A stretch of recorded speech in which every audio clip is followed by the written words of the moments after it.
Let me end on this, brothers and sisters. And this is like a metaphor. God has created every single one of you with a hole in their heart. And sometimes we fill it with our husbands or our wives or our children. Sometimes we fill it with technology, a new car, a degree, a sense of self-worship. I want to be successful. I'm the man, I'm the powerful. But when we do that, we have another hole in our heart. And another one, and another one. But brothers and sisters, the moment you fill that hole with the love of God, with the love of Allah, you won't have any holes left. And you might be poor. You might have no dignity according to other people's perceptions. You might not look right. You might not speak right. If you unwrap yourself with all of this linguistic wrapping, I'm Pakistani, I'm Jewish, I'm Caucasian, I'm a businessman, I'm a teacher, all of this linguistic wrapping, when you unwrap yourself, you'll find the love of God. You won't find nothing. And you have true peace in your life. So fill that hole with God's love. It's like the boat in the ocean.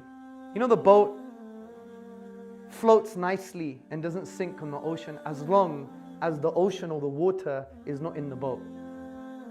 The boat is our hearts. The ocean is the ephemeral world. The more of the water, the ocean is in our hearts, it will sink. It doesn't mean you can't be successful. Of course, be successful. But just align your heart in the right way. And brothers and sisters and friends, I beg you, just read the Quran. It is the spiritual medicine. Because the Quran aims to break the ego. Because the ego is the barrier to divine love. It's as simple as that, people. It's as simple as that. That's why sometimes, even if you're non-Muslim and you read the Quran, like I was non-Muslim about 10 years ago when I read the Quran, I was like, oh my God, who is this person? I don't want to worship this person. I don't want to love this person. He wants me to do things just for him, but I want to do things for me. By God, someone told me before I was Muslim, in my living room, we don't do things for other people or ourselves or our ego. We do things for God. I felt sick in the toilet. I nearly felt sick. And that was my arrogance. The Quran was giving me the medicine. It was shaping me, because the Quran does this. It makes you wake up to reality and says, you think you're someone. You think you're self-sufficient. But you were nutfatin min maniyin. You were a drop of fluid from a drop of semen. If you have this on your hand, you'd be like, ugh. This should be in your photo album. That blob. Honestly, to break your ego. To break your ego. The Quran talks about birth and the cycle of life. You're a baby. You couldn't even keep your neck up. You couldn't even wipe your own backside. You couldn't even feed yourself, and you think you could take over the whole world? Arrogance. Arrogance. And the Quran also says, كُلُّ نَفْسٍ ذَائِقَةَ الْمَوْتِ.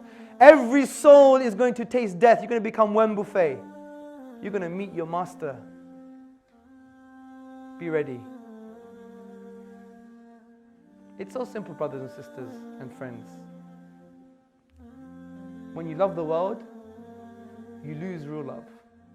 When you love Allah, you gain absolute love. God wants to liberate your minds. He wants to free you from this slavery and liberate your hearts.